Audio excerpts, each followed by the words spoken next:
All right, here we go. Serious and silliness bodybuilding, shooting the breeze with John Livia, Lee Priest, and Kenson from EP09 will be joining us. We are just waiting for them to come in. I had a little bit of a late start. I just sent the links over to these guys, so they will be here any minute. Hope you guys had a good weekend and a good Father's Day. I didn't do shit for Father's Day because I'm not a dad. So I took my dog to the park. That's the closest I get to being a father, is me and the dog. But it is what it is, son. Let me see. Sent. Okay, good. God. All right. Anyway. Did you guys have a good weekend? No surprises in the bodybuilding world, that's for sure. I stirred up some shit, but that's okay.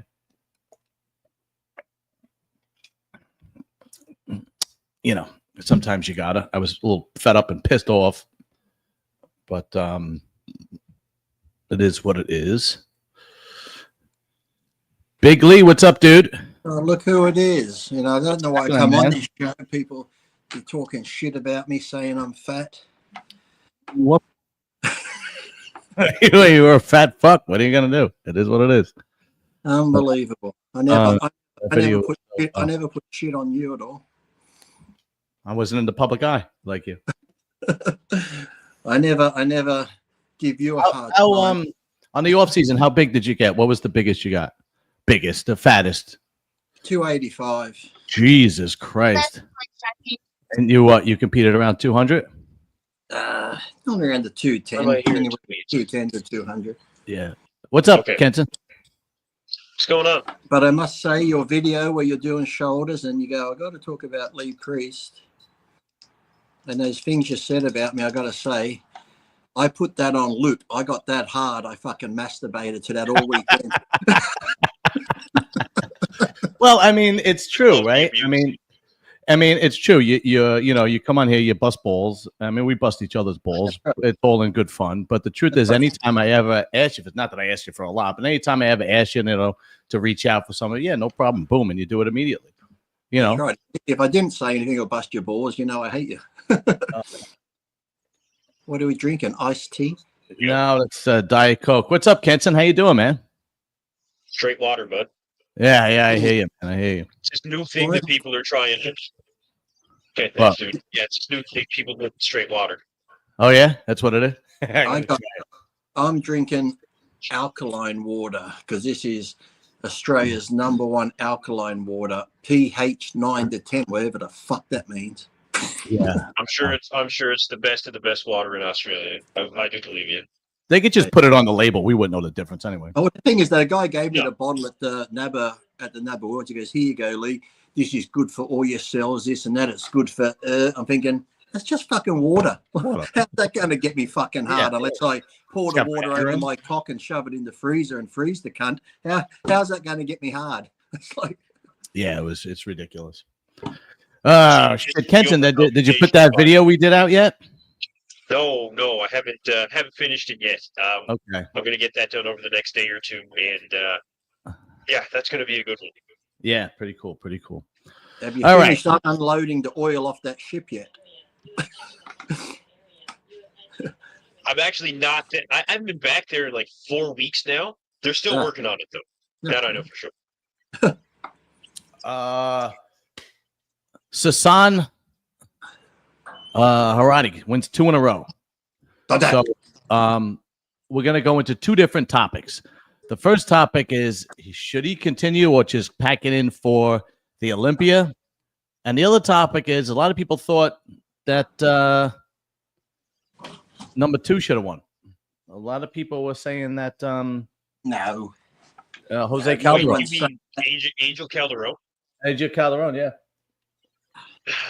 I think even nobody's saying that. I think where did you see this? Nobody's saying that. I think what's his name actually said it. Giles? His Spanish friends. Okay, yeah, one guy. Okay. Yeah. His mother, his father, his sister, and his cousin. Yeah, right. Can you guys critique my look at this. Can you guys critique my physique? Won the Emerald Cup and doing nationals next year. Thank you. Right. Regardless.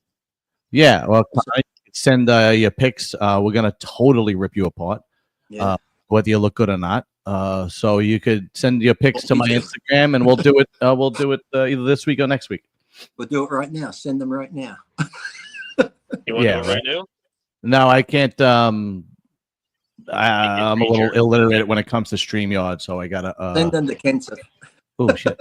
What happened?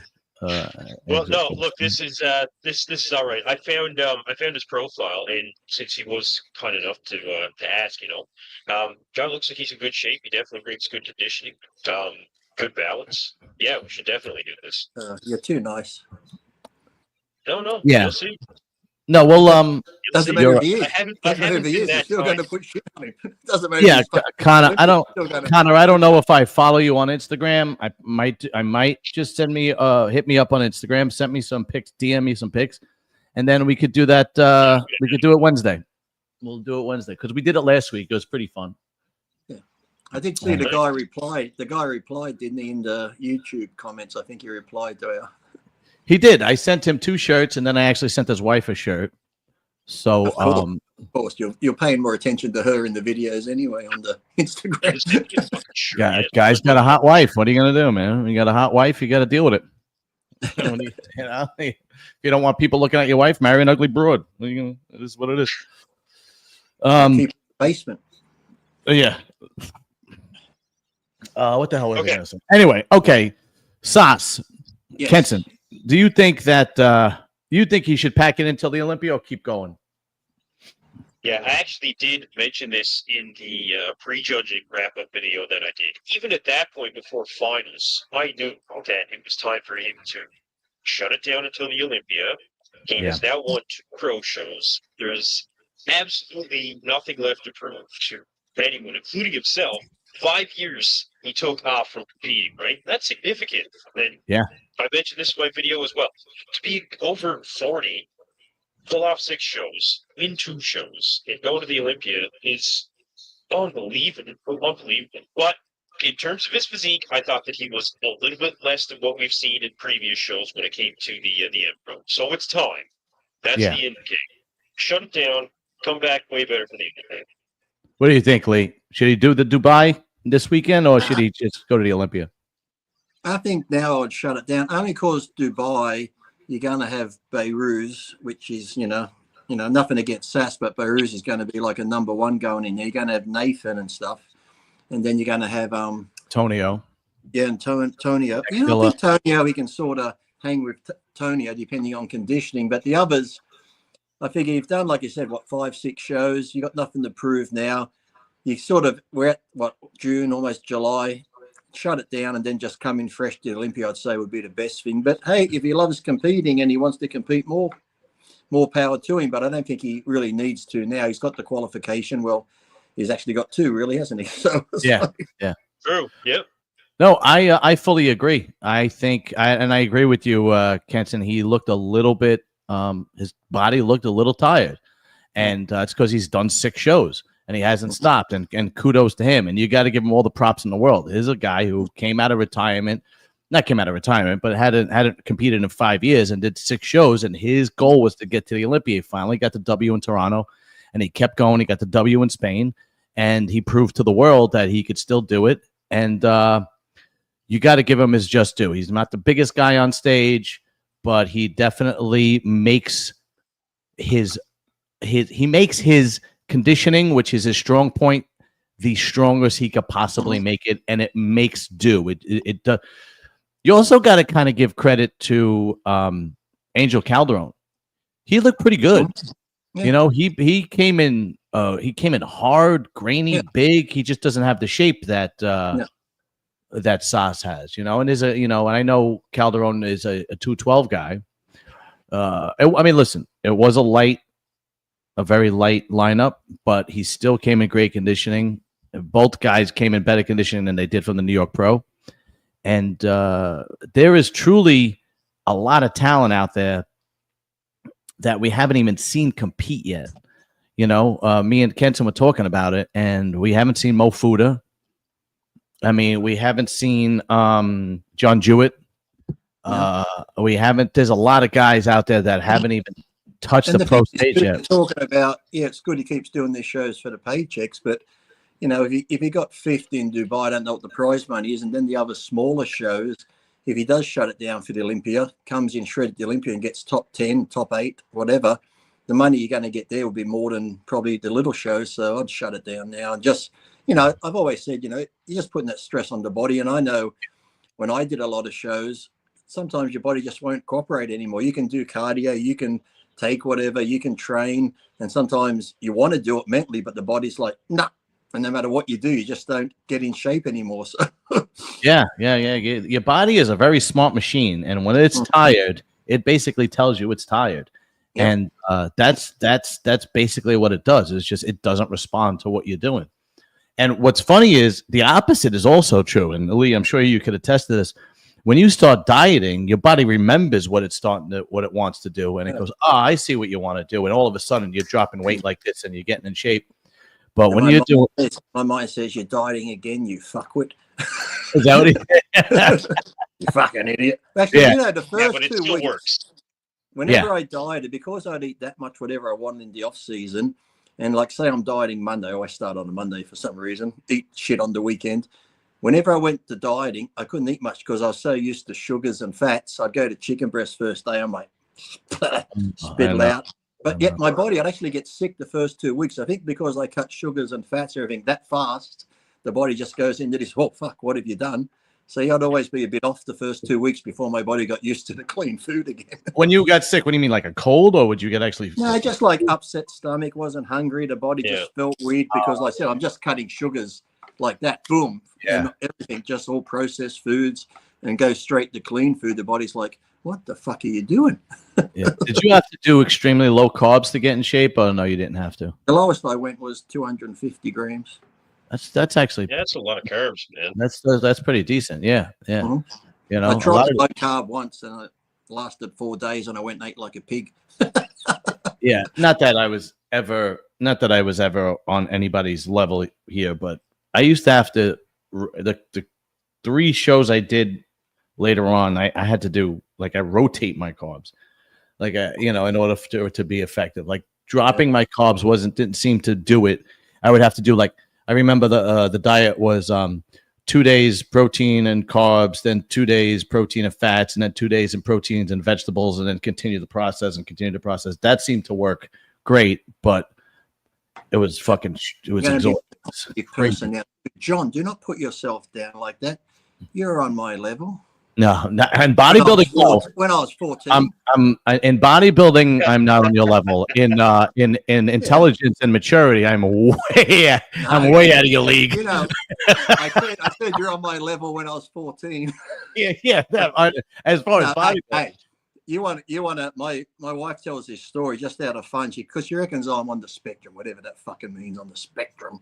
She says you're on the spectrum. Yeah, she sent me to do an IQ. She sent me to do an IQ test. I'm like, I don't want to go do this. I go do it. And the woman's like, this will probably take an hour or so. I'm like, an hour? So I go do it. Within 20 minutes, I'm done.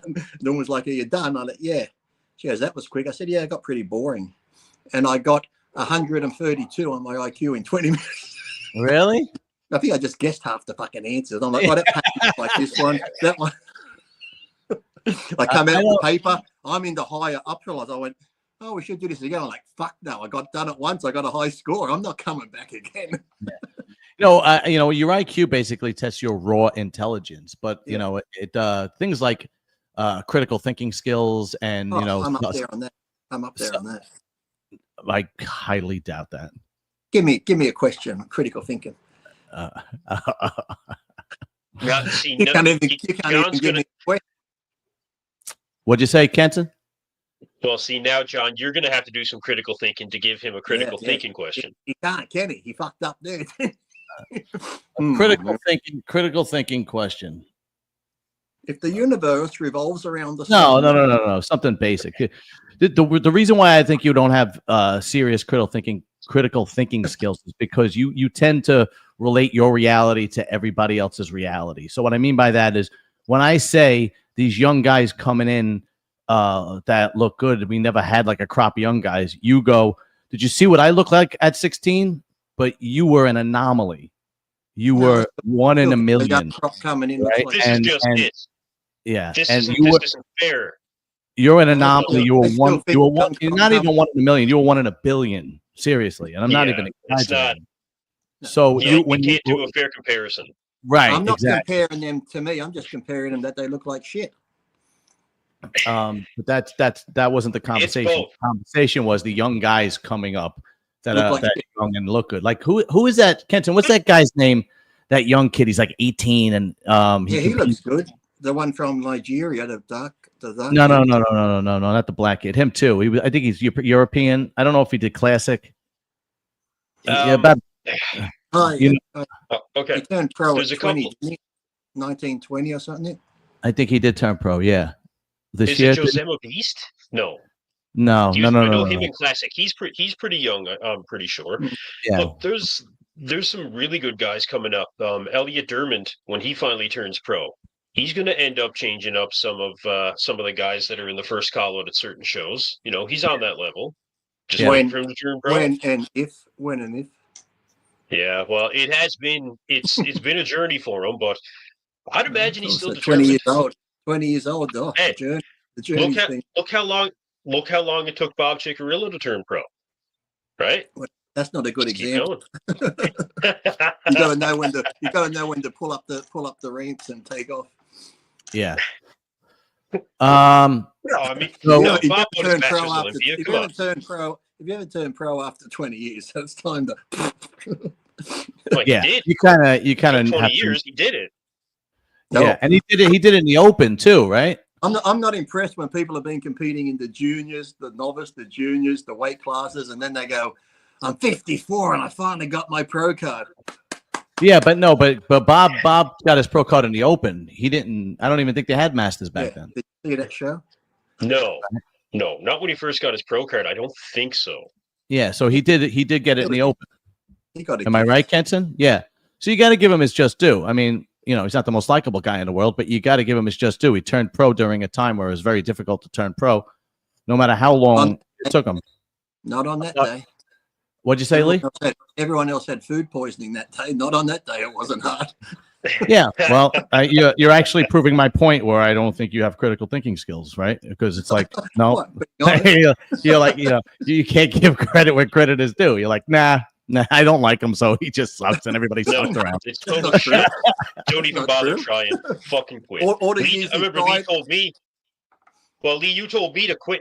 What was it? Only a couple of months ago, you told me I may as well just fucking quit after 20 years of training. Not doing jack shit. I didn't say quit training, just quit drunk if you're going for a pro card. That's not going to happen. I'll do one of the. I'll get my natural pro card.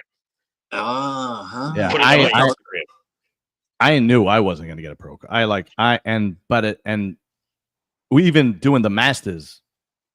I don't know if I ever told you this story, Lee, but the one thing that sealed the deal where I stopped competing was I would win local shows, right?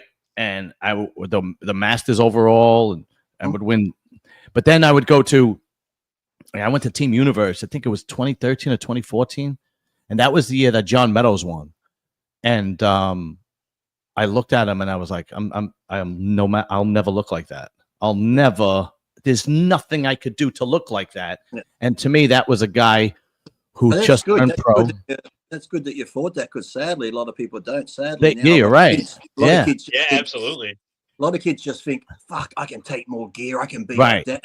Pump more gear. They pump more gear, and they only do damage, and then years go past. I'll just pump more gear. It's like, and they waste their time. They waste their time. They waste their money. They don't build wealth. They don't build a family, and they wind up in their mother's basement. And girls do it just as bad. Oh yeah. And the problem with the girls is they wind up losing out on all those years where they could have children and have a family and so on and so forth. It's the thing with the girls is they don't waste money because they get a sugar daddy to pay for it, or just by hawking their fork. Yeah.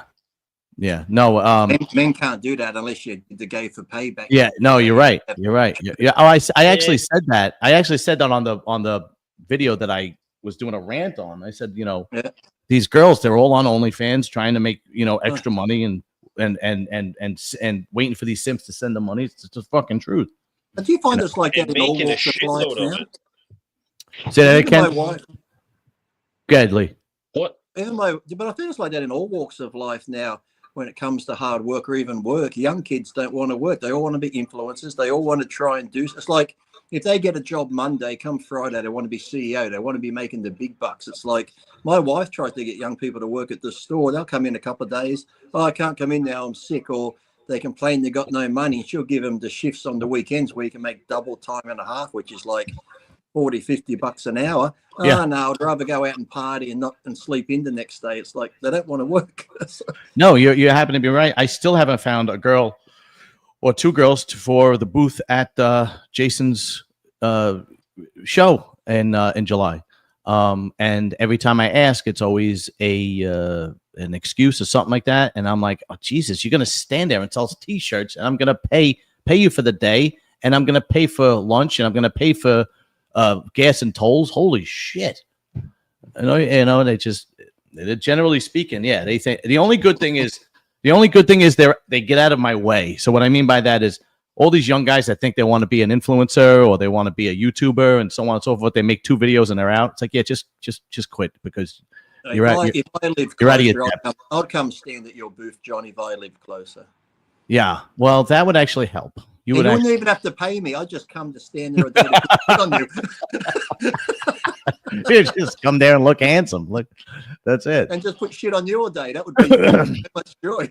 You and I actually talked. Good, Kenson. Wait, I live closer. Yeah. I'll tell you what, John. I would do it. But I don't have a visa to work in the U.S. So. Oh, son of a. Sorry, bitch. I can't. Yeah. You're not working. You're just hanging out with mate. You're just hanging out with your mate. You're not working. Oh, okay. Sooner or later, it's not. My channel is growing, but it's not at the level yet. But sooner or later, we will have a booth at the Olympia. We will have a booth at the New York Pro. We will. Let him work your booth. What weekend is it? July 28th or 26th, something like that. Oh, I should be back from Europe, but Kenseth, that weekend your name is Jose Gonzalez. You're free to work. Yeah, but I will. Plane to take me in too. Yeah, I've said this. Me and Arns have talked about it, and I will. We will have a booth. We will have Lee Priest there. It's going to happen. It's just a matter of time. It's just not time yet. I'm that friend that don't have to pay me. I'll just come do it for fun, but you just got to buy me McDonald's for lunch. McDonald's is on me. You got it. That's not a problem. But no, if I had sponsors that would sponsor me, or otherwise it all comes out of my pocket. That's the amount of money that YouTube pays is not much. I haven't used my channel for ages. I checked the analytics the other day. I had $34.19 sitting there. Nice. All right, the Dubai Pro. Yes. Do we think Tonio has a shot to beat what's his name? What the fuck is his name? Tabani? No. Beirut, yeah. Beirut Tabani? Not at all, huh? Because Tonio looks pretty good. I know. I think it's Beirut's show to lose myself. Yeah. I think Nathan's the only one that could probably challenge Beirut. I think Nathan. I think those are going to be a top 3. And I would not be surprised if you find Nathan in 3rd, unless Nick Zilla comes in like Ronnie in '98, but I don't see that happening. Yeah, good luck. You know what I really think? Hard work has a lot to do with it. But Kenson, what do you think? Hard work definitely has a lot to do with it. But these bigger guys with a lot of muscle, I feel like they have a lot harder time coming in like really, really diced and conditioned.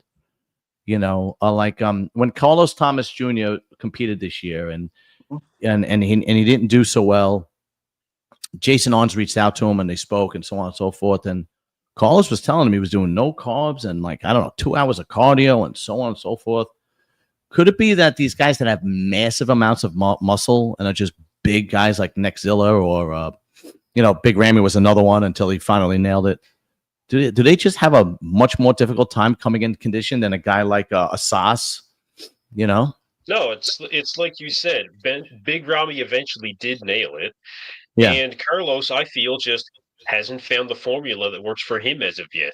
That's just what it is. Now, when it comes to Beirut, he has figured out that Oh formula. yeah. Beirut comes in diced, man, and I mean diced. More so than what you see from a lot of the other open competitors on that level, right? I Nick agree. Walker comes to mind for like harder grainy conditioning like that, but even Beirut may have more detail than what you see from Nick. That's why I want to see these guys stand next to each other at the Olympia. That's why Beirut has to get to the Olympia fucking finally. But regardless, to your original question of can Tonio defeat Beirut, Yeah. I think there's a path, although I think it's a narrow path. I think that Beirut would have to be off by quite a few points, and perhaps Tonio at that point could sneak past him. But it's like you said too, Lee, Nathan Yasha, if he comes in at his best, he's looking pretty good. He's done well there before. William Bonek is another one. So it's a narrow path. It's pretty narrow. Hey, Yeah. Xavier. Xavier, I sent you the link if you want to join us, Xavier. Yeah, I think the bigger guys, though, some of them I've noticed over the years, the ones that aren't scared to do the hard work, which I think, Rami finally worked out. He's got to push it a bit harder. But I did notice back in my day when I was competing, some big guys, for some reason, they have a number in their head, 270 or whatever, and they might look good at 270, but they won't go beneath it. I got to stay above it. I got to be the biggest. When, like I've said before, if they were to go a bit beneath 270, say 262, on stage they're going to look 280 with a bit of more hardness and the definition. They look bigger. So I think some of them are just scared to go down a couple more numbers, Because it was that one year that Rami was with Chris Aceto, and he came in like lighter than normal, but when he came on stage, he really looked flat and unimpressive. Do you remember that year, Kenson? I think it was a year or two before. But he sucked down too hard. We've seen other guys do that recently as well. Andrew Jack, when he did the 2023 Colonel Classic, he was sucked down way too hard, right? Nick Walker, same thing. He was just it's the formula. There's a balance in there, Yeah. And I think and you're right. I think everybody's a little bit different, but that could be really frustrating for somebody like Carlos, right? He's a young guy that everybody was expecting wonderful things from, and he just can't seem to bring it. And he's doing all this cardio and cutting out carbs and so on and so forth, and he just can't seem to put it all together. It's got to be disheartening. Well, you got to do something else. He shouldn't be disheartened by any stretch, Just, this didn't work, find the thing that does. That's what you have to do. Sometimes cutting out all the carbs could backfire. You might think it's going to help you lose weight, but maybe your body needs carbs in its chemical reaction to actually lose weight. It's like, how many times would you see a woman, I can't lose weight, I'm fat. You're like, what are you eating? And you're like, you're barely eating anything. Then when you give them more food, they start losing weight. And they're like, how is this possible? How can I lose weight eating more food? It's like, Yeah. But who did you see, Lee, during your time that had to do no carbs? Because I heard Kevin Levrone like literally ate tilapia and broccoli for like 8 weeks before the Olympia. Yeah, everything was like zero carb the last week or something. That's what I've heard. From Kevin Levrone, yeah. Is that what you saw? I never really saw him. I did see Sonny Schmidt once, but he had carbs, but he got shredded in like a week. The whole last week before one show, every meal, I think it was 5 or 6 meals a day, he just had the fish and rice every meal, and he got shredded. But he's still full because he's having the rice and that. So I think it's that fine line. You got to find what works for you. That's why I think a lot of guys, when we see him leading up the shows, Dennis James was one, full as a fucking house, hard as anything. You'd think he's going to win the Olympia. Yeah. And then, like I said, they start cutting shit back and then they try and put it back in. They don't look the same. That's why I've said, if you're looking full and hard and vascular, don't fuck with your food. Just manipulate your water that last week, Yeah, Dennis James would have definitely been the perfect IG bodybuilder. On Instagram, he would have had 1 million followers, and then he would have got on stage. Oh, man. What the fuck happened? Those ones of him in the tank tops and shit back in the day in the gym, you're like, he's going to be top 3 for sure. Yeah. I remember that. Dude. Go ahead, Kenson. No, he's doing it now. If you go on Dennis James' Instagram, he has Most Muscular Mondays where he basically posts a picture of himself looking like Mr. Olympia in the gym, right? It's Xavier said he doesn't think my mic is plugged in. Do I sound like shit right now? Yeah, we could hear you, but it sounds like you're using the laptop or phone or whatever speakers. Oh well, fuck! You should have said something. I wouldn't worry about it. Everybody could hear you loud and clear. I'm worried about it. Crazy man. Nah, don't worry about it because we could hear you loud and clear. It just sounds like you're on a radio. You know what I mean? But yeah, and he would have been the quintessential IG bodybuilder. He would have been like, the Mike Crizzo, or Mike Crizzo's a bad example, but you know what I mean. The guy that looks great on Instagram and then gets on stage and you go, what the hell happened? It happens. And I don't know what that contributes to. Like, what is it about a guy who looks fantastic on Instagram and then he gets on stage, and vice versa? Like when Nick Walker was putting up his progress pics before the Pittsburgh Pro, you're like, he looks. Then he got on stage, and you're like, what? Holy shit! That's he looks amazing. That's what I'd do now. If I was competing today, I'd put up photos with the worst fucking lighting. I'd look like shit. And people go, oh, he's not a threat. Don't worry about him. So people go, I'm not worried about him. Then you turn up and they go, holy fuck, what happened? Rather than put up good ones, put up shitty ones. Well, there are guys that will not put up shirtless pics. Like Andrew Jack never puts up. Phil Clayhard's another guy. He doesn't put up anything. Yeah, Sean Clarito doesn't put up. But I find that's exciting. I know Matt and them love to see him with the shirts off, but sometimes I feel if you see him too much, it takes away from that shock when you do see him on stage at the Olympia. I'd rather see him in T-shirts and just maybe see their forearm. Okay, it looks vascular. He still looks big. But people just start critiquing him. And then come the day to show, you're just like, whatever. So yeah, no, it's true. Leave a bit of imagination. It's like bittersweet because these guys have to build their Instagram, and obviously taking their shirts off and looking ripped and hard and great on Instagram. You get all the people that don't really follow bodybuilding, which is the majority of people, that it's just like, wow, I got to follow this guy. And then, and then you have the hardcore fans like us that know what to expect when they get on stage. It's kind of unfortunate, but these guys are like stuck between a rock and a hard spot when they want to build their social media following, because that's the only way to do it, and it's got to be every day. Train, and if it's going to grow, it's going to grow. Right. And Hunter Labrada, is he competing this year, or he's not competing this year? I don't know. No, he's not. No. Oh, he's not. He's taking the year off. Yeah, he's taking the year off. Does this sound better now? Yeah, it does actually. Fucking right. Okay. Yeah, he's taking the year off so that he can make improvements, And I think he wanted to I think he wanted to heal up too, right? Like just take that significant time off. A lot of bodybuilders are doing it, and I do think that it's a good thing for overall longevity. Make improvements where you need to, absolutely, that's part of it, but just for your overall well-being, take that year, somewhere in the middle. There's a benefit. Yeah, no, I agree. You just can't get I like caught. to see it. Yeah, you can't get caught in the in that cycle of regular life, if that makes sense. Oh wait, Matt, one of your guys in the comments said that Hunter had a surgery. Okay, so there you go. Yeah, I guess Don't mind me, I'm just cleaning up the cat's hairball on the floor. I'll be. Don't worry about it. It's what was I going to say?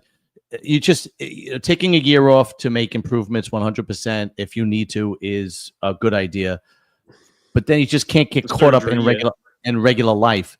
What I mean by that is, being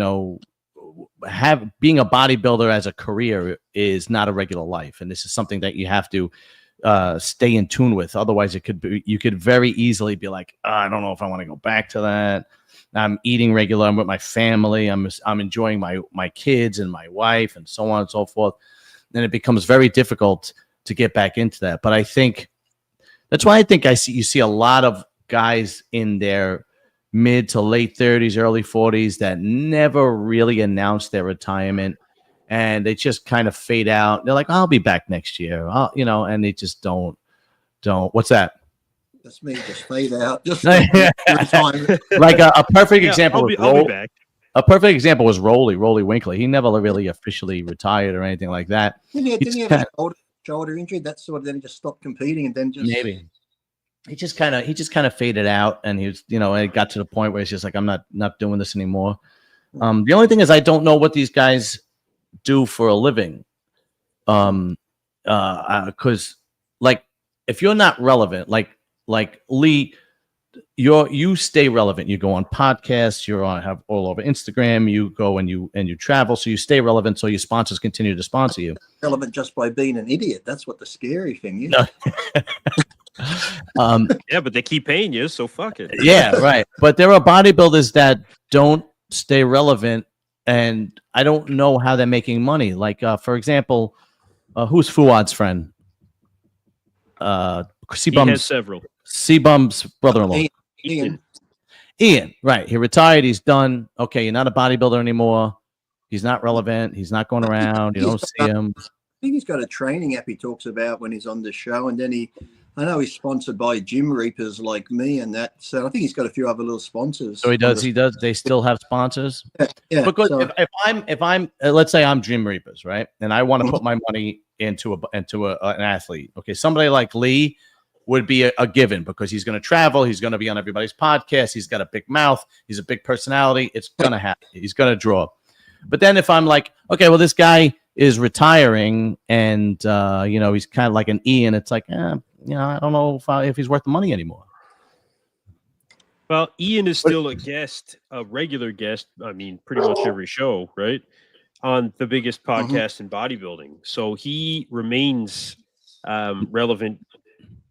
Primarily, I would say because of that. He is very good with posting his own content on his Instagram and I believe some YouTube shorts as well. Right. I get it. I think Ian still has money to be made in bodybuilding for, honestly, probably as long as he wants at this point. Once you get to a certain level where you're making money in bodybuilding, most guys stay at that level, Think so, really? I do. Like I said, there are some that have retired, and within a year or two, like John said, you won't really hear of them or see them anymore. You often wonder how they're making money. You might see them turn up at a contest, but as far as social media or other stuff, you might see them post something. But I often wonder what they're doing.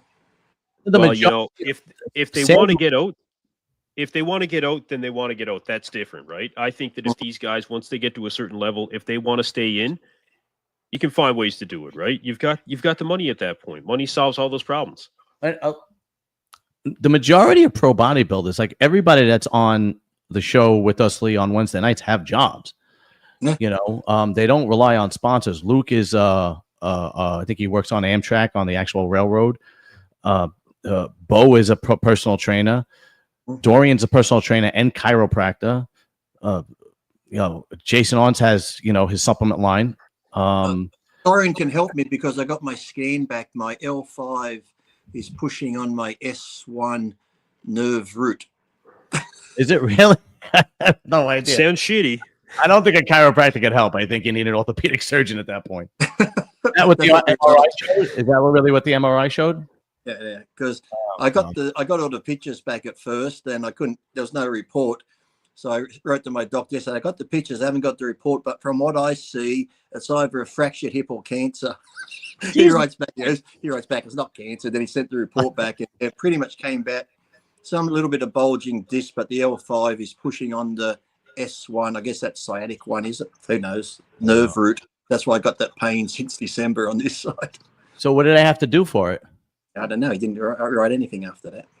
Because I know I had the surgery where I had 3 bulging discs of spinal stenosis, and I had to remove the discs. They had to replace it with bone, and they fused it with titanium. And Arns had just had the neck one, an operation on his neck as well, a little bit different from mine. His was a lot different from mine. But usually, if something like that happens, they got to go in there and adjust somehow, some way.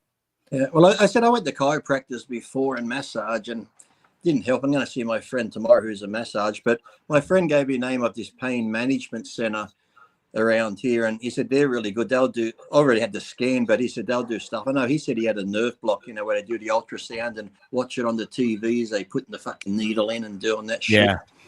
Yeah. It sounds like everybody goes through the same stages because I did the same thing. I started at a chiropractor. I'm like, this is way too much pain for it. That's not working. Went to the orthopedist. The orthopedist says you're gonna need surgery. Went to the pain management. They did that shit. Helped a little bit. Then inevitably I had to have the fucking surgery. That was really it. But, you know, and it sucked. I had that fucking thing on my neck. That thing lasted 2 days. I was like, I'm not fucking wearing this. You got to be out of your mind. Was it like the dog one with the big funnel? Yeah, almost. I'll send you the picture. I send you the picture. It's like this, right? And they're like, oh, you got to wear this for like 6 months. It lasted 2 days. I'm like, I'm not wearing this. 2 days. I swear to God.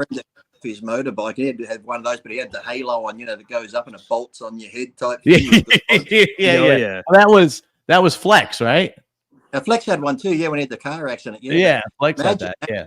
So bad, yeah, listen, and I took 2 weeks off of work, and I was home for those 2 weeks, and I'll never forget it. I wanted to fucking kill myself. By week 2, I was like, I got to get the fuck out of this house. I went back to the gym after 2 weeks. I was just doing bands and fucking machines, and I went back to work after 2 weeks. I'm like, I ain't fucking. That's the frustrating part. When I had my shoulder surgery that time, when I ripped the tendon off the shoulder, that's the most frustrating bit, when you got to go back and you got to start with bands, doing all this shit, and this sucks.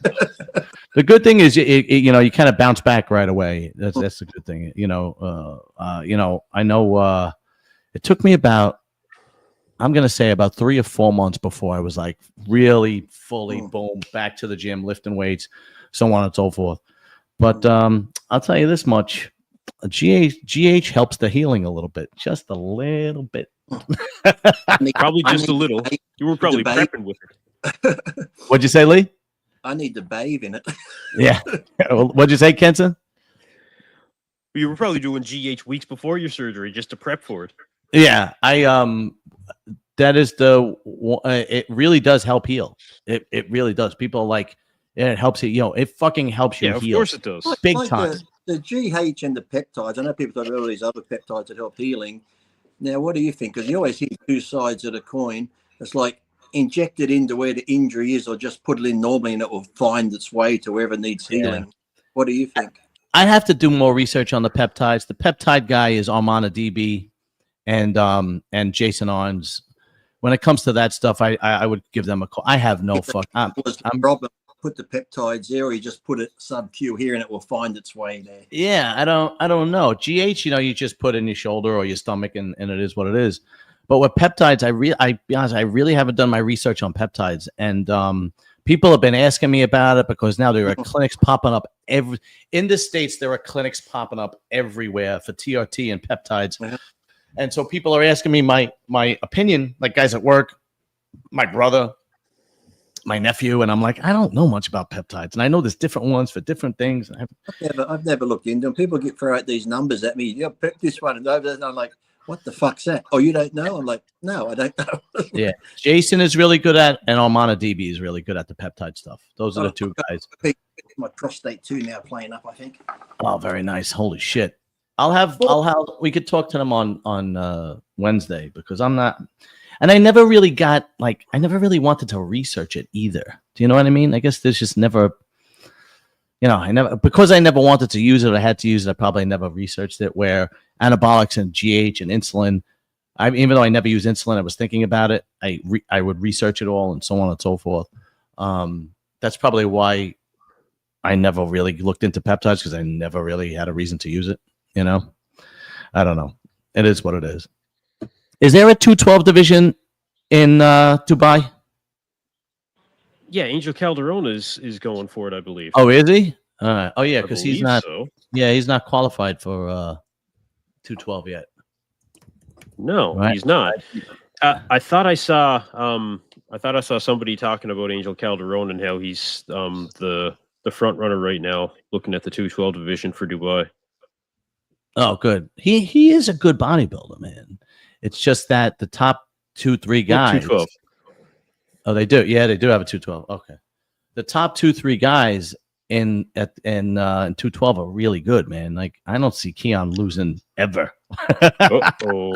No, Keon, absolutely not. Absolutely not. But for Dubai, I don't know. Giuseppe Zagarella's competing at 212, and he's really fucking good, man.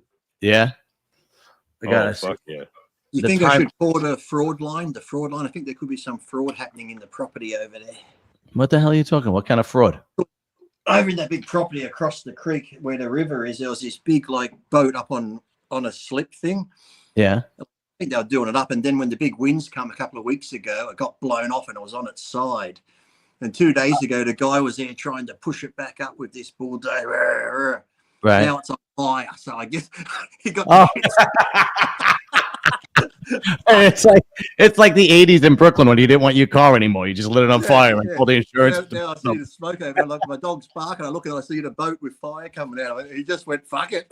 I wouldn't be surprised.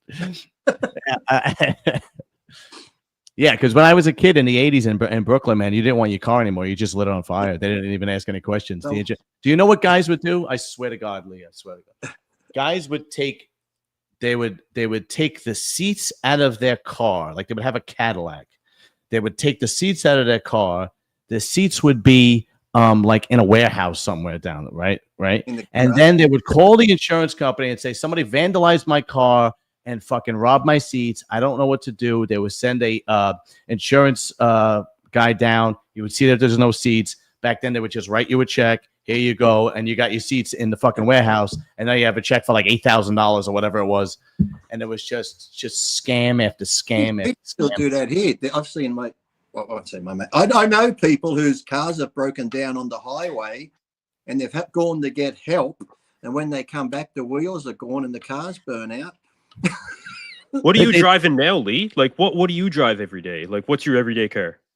Mine, Commodore station wagon. What? I thought you had the Hummer. What are you talking about? I got the Hummer. I don't drive it every day, the Hummer, but I got the Commodore station wagon. What's the Commodore station wagon? Yeah, I have no idea.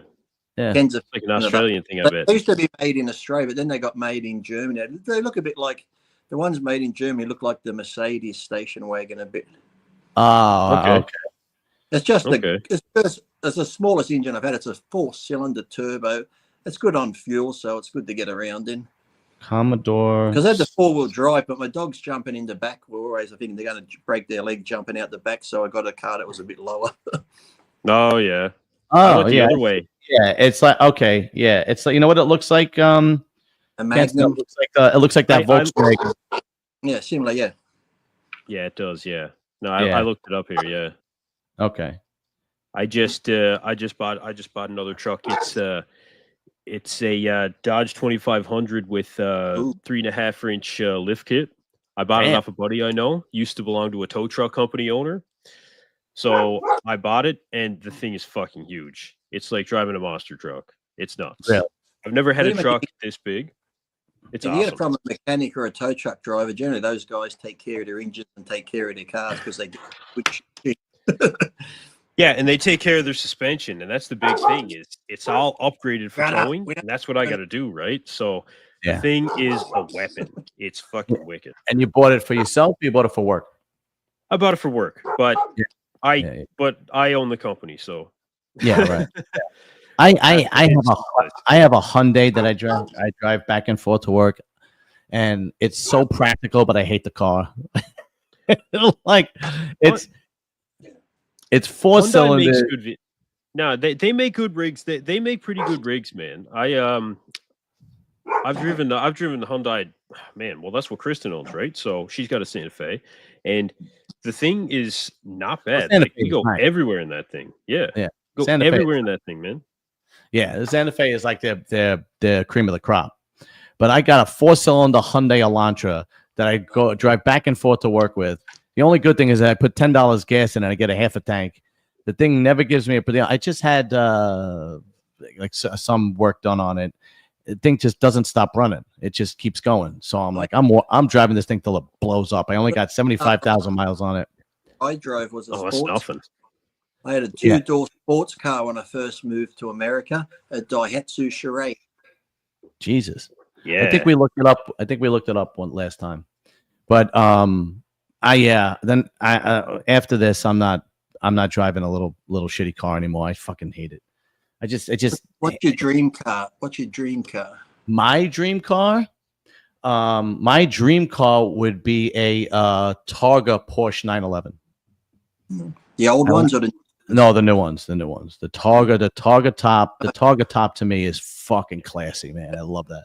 I don't know. sort of like the bodies as much. I don't mind is it the GTR3 or whatever, it's a GT3, the racy looking one, but I used to love the old 911s, the wide body, like in Bad Boys, those ones. Yeah, the old school ones. Yeah.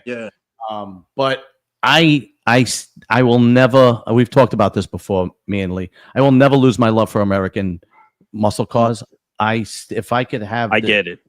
Yeah. Shelby GT 500, the one that they had out for a few years. Oh, I fucking love that car.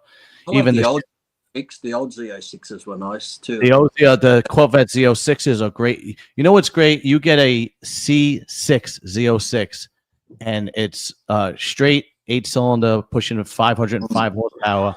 You could do so much work to that car. You could do so much work to that car and literally have 1,000 horsepower and no, Easy. you know what I mean? It's Easy. just, yeah. I don't like the look at a new, like I had a Dodge Charger SRT8 and had it supercharged back in the day, but I don't like the body of the new Chargers. I just don't. Lee, I like the Challenger bodies, man. Yeah. Mm-hmm. And the States, that would be good, Kenton.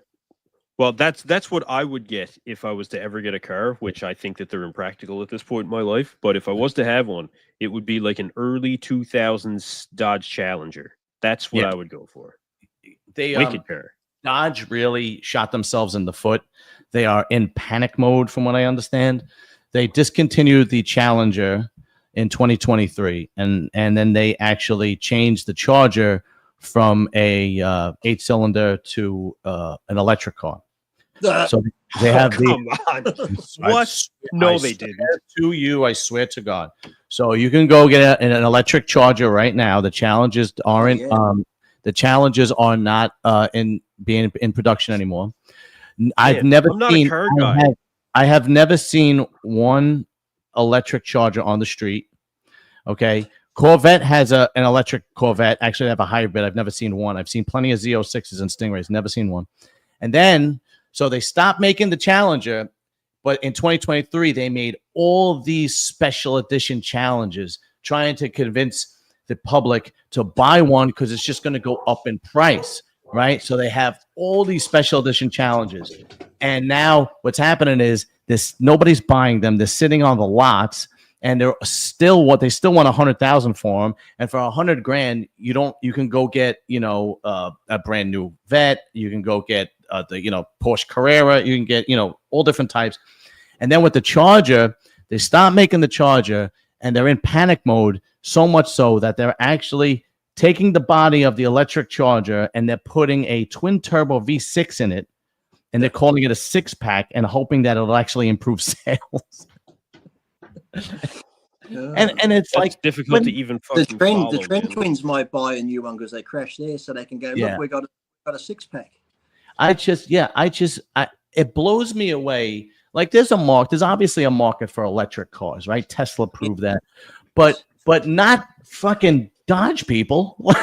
Like, what are you thinking? Yeah, like, that's not the move. No. Now, what I don't understand is why Ford has had the Mustang since 1965, and they just changed the body style, and they keep improving on the Mustang, and they just and they keep the sales are always up. Same thing with Corvette; they just changed the body style, they keep improving.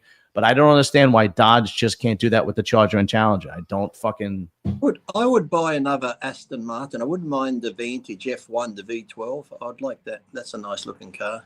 Oh, those are beautiful, man. The only thing, the biggest problem that I would have with those really expensive cars, like the Aston Martins or the Maseratis, or even Lambos and Ferraris, is the maintenance.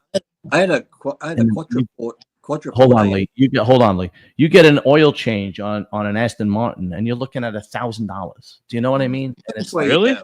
Oh, yeah, dude! I take that car to the mechanic on the corner. Forget it. It's not that hard to change. No. And it's just and that's the biggest issue. You could probably afford the car, but it's the main. And actually, the Quattroporte I had, the Maserati, their actually oil filter is the same as a Ford. But when I went to this one place, they're like, oh, because it's a Ferrari motor, I had to get the Ferrari oil filter, which was fucking $50 just for an oil filter. But I had a Lotus Esprit Turbo because I love James Bond, so I got the Lotus Esprit to be like James Bond back then. Even I took it to when I first. I thought I better take it to Lotus and Rolls Royce at Beverly Hills. $1,200 for the oil change. Yeah, exactly. That's what I'm talking about. So listen, you could find a Maserati, you could find an Aston Martin, you could find a Lambo for like 70 grand, 80 grand, but it's the maintenance that, because the warranty's gone, forget it. You're not going to get a warranty on those cars. It's a Ferrari, and he had just one brake. I think it was his left brake rotor went on the Ferrari. 10 grand for a new one. Yeah, there you go. So it's like, it's foolish, man. So yeah, it is. So the furthest I'll go would be Porsche, because they still give a decent warranty, not a great warranty, but they still give a decent warranty.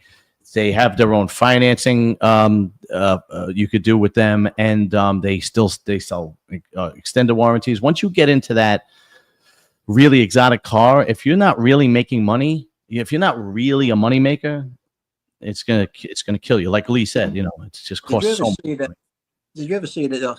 It's on YouTube. They were going through the Bugatti Veyron and that, and they were just talking about the wheels and the tires. And when you need new tires, you had to send the whole wheel and tire away to get the new tire, because it was this special tire that could go so far. But it was like almost 12 grand just for these fucking tires on the Bugatti. Oh, but man. It's insane. If you can afford the Bugatti, I guess you can afford the fucking tires, I guess. So it's like, yeah. No, don't get. There's no doubt in my mind, I will have another Shelby, Corvette, something like that. It's just not now. I'm just, it's we're probably going to move in the next couple of years and buy a bigger home, and then I'll do it. But I like the new GT40. Have you seen that? It looks nice. Which one? The Ford, is it the GT40? The new GT40. Yeah. They changed everything, and it's beautiful. I love the new Mustangs, except that I don't know about in Canada or in the States.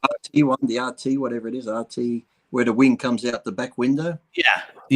Right. Yeah. I know what you're talking about. Yeah. The thing is, though, Mustang GT, the actual, the original Mustang, it's a young man's car. You see a lot of young guys that, in their 20s, maybe their early 30s, driving it. When a guy my age drives it, it looks like I can't afford the Porsche, but I'm going through midlife crisis. There's this guy in town last weekend. I was giving him shit. He pulls up in this white Mustang. I'm like, oh, GT. He's like, no, it's a Dark Horse. I'm like, yeah. It looks like a GT. I said, it looks like a GT. He's like, no, it's a Dark Horse. I just took the badges off and put the thinking, well, why would you buy a Dark Horse and take the badges off and put GT on? Why don't you just get a fucking GT then? But the Dark Horse isn't GT. It's just it has more bells and whistles. That's all it is. You reckon you took all the Dark Horse stuff off it and just made it look like a GT? I'm like, fuck off, it's a GT. If you're my age and you want a Mustang, get yourself either a Shelby or go to Celine and have them fucking make one for you, which is what I would love to do. But when you have a Mustang GT, like, you look like a 25-year-old kid. You look like a 45-year-old kid that's trying to be young. It looks horrible. It's terrible. Like the AC Cobras? They're like the AC Cobras? Yeah, the Super Snake. The AC Cobra. They're just. The Stuntman has one. Greg has one. The open top. Yeah, I love them. They're beautiful. They're gorgeous. It's just that they're expensive. And if I had my choice, it would be either Shelby GT 500, the last one, the one that they stopped making 2 years ago, or it would be the Celine, because I just fucking love those cars, man. But the Super Snakes are beautiful, and even the Dark Horse is really nice, man. But my favorite would be, if I get another old car, would be an old Mustang again, a 69 or 70 fastback, or the Dodge from Fast and the Furious, like the Dukes of Hazzard, the black one with the big blower coming out the hood. Yeah. Those are fucking nice, man. Nice. Yo, Kenton, do you see a lot of American muscle cars in Canada or no? Wouldn't say a lot, but it's not uncommon. It's definitely not uncommon. They do car shows here, and it's primarily, I would say, I guess in that sense, it probably is a lot of American cars.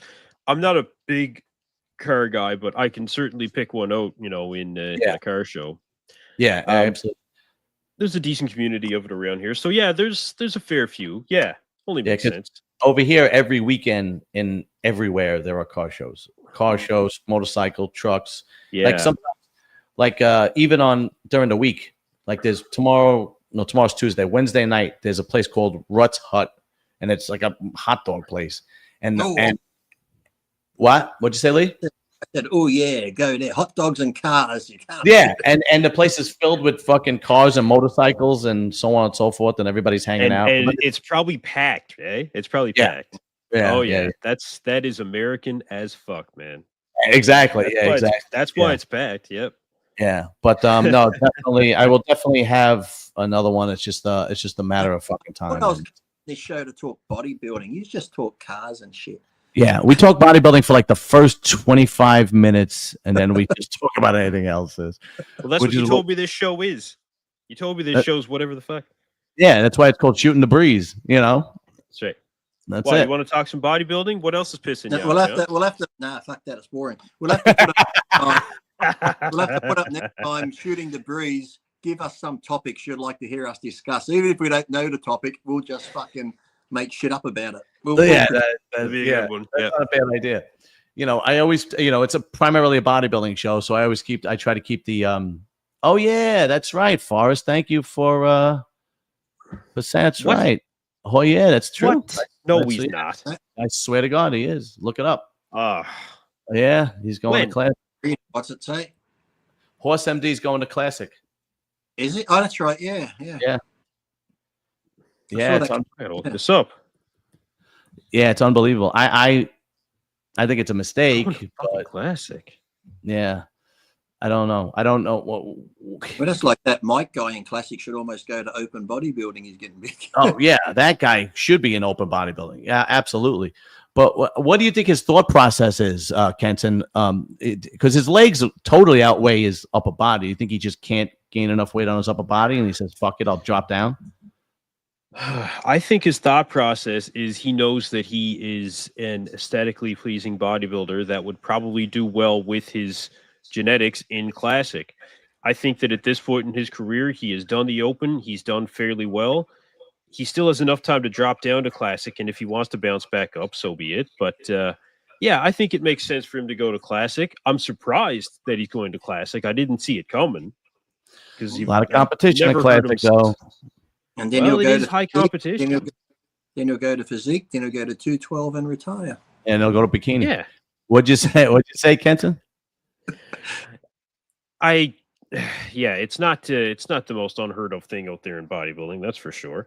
But the thing is, it's a lot of competition in Classic. Classic is no joke. These guys, Mike Sommerfeld is like, that's the guy who Lee's talking about. He's fucking good, man. Mm-hmm. Oh, he came from Classic. Is that right? Did Horse MD actually come from Classic and he's going back down? You're probably right. I believe he earned his pro card in Classic. Yeah. He's gone full circle in the circle of life. Yeah, that's a good way to started look at it. From the bottom, now I'm here. Yeah, that's right. Now I started from the bottom, and I'm like, middle class. All right, bottom. We have been bullshitting for over an hour, so I'm going to cut it here. I would like to give a lot of love and respect to Kenton Jardine, which is EP09. He is a million times better than Nick Strength and Power when it comes to bodybuilding news. and of course, Lee Priest, a man who needs no introduction. Thank you, Lee. He's just an idiot.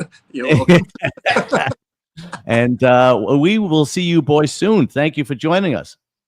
All right, gentlemen. Thank you.